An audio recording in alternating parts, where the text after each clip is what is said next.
இந்த நாள் இனிய நாள். தினம் ஒரு பங்குச்சந்தை திருக்குறள்.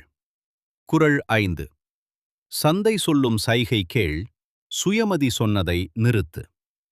குறளின் பொருள்: சந்தை எந்த திசையில் நகர்கிறது என்று அதன் சைகைகளை, அதாவது ட்ரெண்ட், வாலம்பே, பிரைஸ் மூவிங் ஆகியவற்றை கவனமாக பார்த்து முடிவு எடு.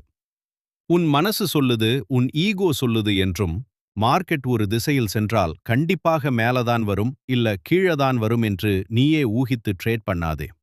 அப்படி பிடிவாதமாக நடந்தால் நஷ்டம் வரும். மார்க்கெட் கரெக்டா இருக்கும், நம்ம ஒப்பீனியன் தான் தவறாக இருக்கலாம்.